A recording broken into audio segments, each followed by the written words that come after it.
And Tommy Mottola is a devil. I'm not supposed to say what I'm going to say right now, but I have to let you in on a secret. She was our age, and it's just scary because that could have been any one of us. And she was an angel, and I know that now she's with God. The companies take advantage of them. They really do. And Sony, being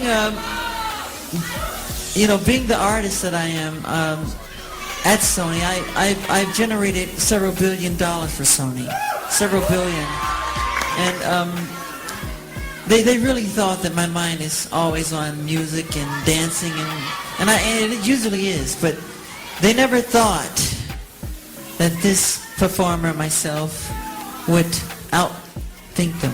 The record companies really, really do conspire against their artists. They steal, they cheat, they do whatever they can, especially the black artists. Tommy Mottola, the president of the record division, is a mean, he's a racist, he's very, very, very devilish. I really believe it's a conspiracy because the story always ends the same. At the end of the story, it's not an accident. Almost 25 years after Aaliyah died, people are finally getting to know what she was writing in her diary, and according to reports, there are multiple reports of her directly blaming Beyonce for setting up Michael Jackson. Aaliyah and Michael's death have always seemed suspicious to people because of the mysterious circumstances under which they died, and interestingly enough, Beyonce's name also comes up in both of them. At some point, people can't help but wonder if it's all just a mere coincidence or if she's way dirtier than we thought. So, what exactly did Aaliyah's diary say, and why is all of this just being put on blast? Now let's get into it. Okay, so as most of y'all know, Michael died on June 25th, 2009 from acute propofol intoxication. His death was ruled a homicide, and his doctor, Conrad Murray, was convicted of involuntary manslaughter. Now, even though Conrad was behind bars, people still speculated that the actual powers who pushed him to get rid of Michael were actually still free, and they just used him as a scapegoat to cover up their own crimes. Michael was at odds with the industry at the time of his death for several reasons. He was facing PDF file allegations, he was suing multiple people for stealing millions of dollars from him, and he also had to deal with the public accusing him of bleaching and performing multiple plastic surgeries. Had implants in your cheeks. Oh God. You've had a dimple made in your chin. Please, you've had your lips enlarged. Oh, please. You've had your eyelids reconstructed. Eyelids reconstructed. It's stupid. None of it's true. None of it's true. None of it's true. It's BS. They made it up. They lie. They don't want to give me credit for anything.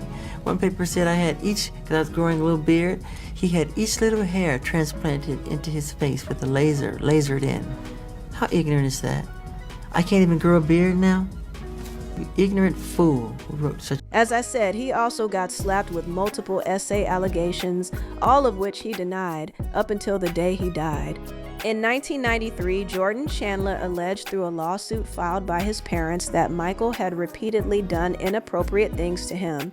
Michael didn't know it at the time, but this was going to be the beginning of the end for him. This lawsuit opened the floodgates for more people to accuse him of the same thing.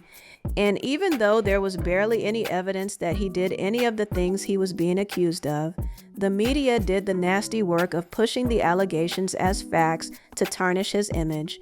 In fact, things only took a turn for the absolute worst when the Department of Justice ransacked his entire house for evidence, stripped him naked against his will, and took photos of his private areas to see if they matched the description that one of the boys accusing him of SA had given to the police. Don't treat me like a criminal, because I am innocent. I have been forced to submit to a dehumanizing and humiliating examination by the Santa Barbara County Sheriff Department and the Los Angeles Police Department earlier this week. They served a search warrant on me which allowed them to view and photograph my body, including my penis, my buttocks, my lower torso, thighs, and any other area that they wanted. They were supposedly looking for any discoloration, spotting, blotches, or other evidence of a skin color disorder called vitiligo, which I have previously spoken about. The warrant also directed me to cooperate in any examination of my body by their physician to determine the condition of my skin, including whether I have vitiligo or any other skin disorder. The warrant further stated that I had no right to refuse the examination or photographs, and if I failed to cooperate with them, they would introduce that refusal at any trial as an indication of my guilt. It was the most humiliating ordeal of my life, one that no person should ever have to suffer. So, the trial began on February 28, 2005, and throughout, the media paid close attention to Michael, looking for anything they could use to paint him as the bad guy, even though none of the evidence was strong enough to prove he did anything wrong. At the end, Michael was let off after not being found guilty of all charges, but the damage had already been done, and just 4 years later, he lost his life tragically to a careless doctor. But here's the thing. Before all these essay allegations were thrown at him, Michael had actually pissed some people off in the industry big time, and according to new details coming from Aaliyah's diary, she knew he was in danger even before she passed away. In fact, right before Michael died, he was preparing his comeback with his This Is It tour, but sadly he died before it could happen. And from what the streets are saying, that wasn't by accident. You see, back in 2001, Michael got into a nasty fight with Sony Music and even wanted out of his contract because he was tired of them taking huge chunks of his money. He initially planned to wait until the contract expired, but things got so bad that he tried to leave early, but baby, Sony wasn't having it. He was their biggest artist at the time, so there was no way in hell they were going to make this easy for him. They weren't done milking him just yet. In retaliation, Sony canceled everything related to Michael's album Invincible 2 months before release and also killed his charity single, What More Can I Give?, which he'd recorded with dozens of artists, including Beyonce, to raise money for 9/11 victims. This was when Michael really hit back hard. In July 2002, he told the crowd that the music industry cheated and stole from artists, especially black artists. He called Sony chief Tommy Matta mean, a racist, and very, very, very devilish. He also claimed Matta had used a racial slur about a black artist. Oh, he didn't stop there. At a separate London event, he held up a poster of Mottola with devil horns, a tail, and a pitchfork, and carried a picket sign. The record companies really, really do conspire against their artists. They steal, they cheat, they do whatever they can, especially the black artists. Sony, Tommy Mottola, the president of the record division, he is a mean, he's a racist, he's very, very, very devilish. I really believe it's a conspiracy because the story always ends the same. At the end of the story, it's not an accident. It's happened on purpose. The tradition of great performers and I really want you to hear what I have to say. The tradition of great performers from Sammy Davis Jr. to James Brown to Jackie Wilson, to Fred Astaire, Gene Kelly.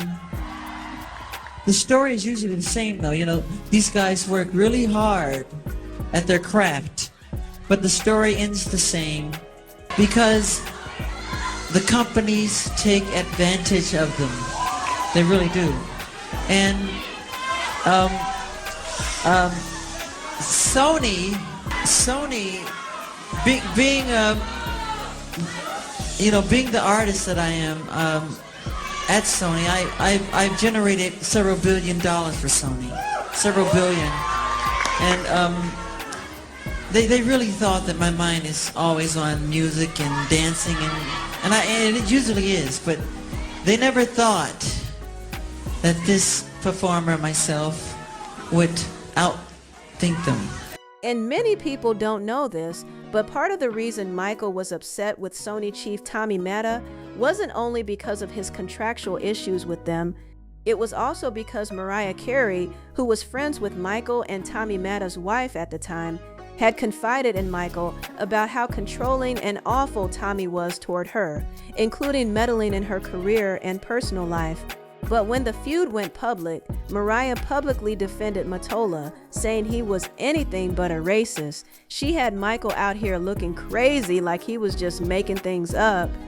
You know, we always hear the conspiracy theories, like, you know, they be like, oh, Bill Cosby was trying to buy NBC. Michael's the only person I believe they really tried to railroad like that because of what he did with the publishing in the music industry. He talked about it all the time. He talked about it all the time. One thing I will say is that in the studio, he would always talk about how he lived in a certain fear.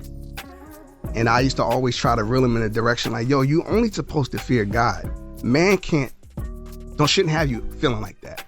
No man should have you living in that space. But he lived in that space a lot because he felt like he had something that was so valuable, which he did. He had something so valuable that people wanted. He owned like half of Sony ATV's publishing, right? Yeah, I think what people have confused, I'm glad you said that way, because I think people have confused the narrative. People for so long have said, Michael owned the Beatles catalog. I heard that. No, Michael owned Sony ATV. That's right. Which is Babyface, Mariah, the Beatles. Beyonce. Probably some of my catalog was in there.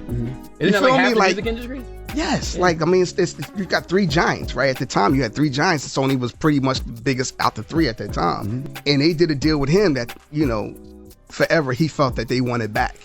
You know what I'm saying? And you think they threw all those cases at Michael because they wanted it back?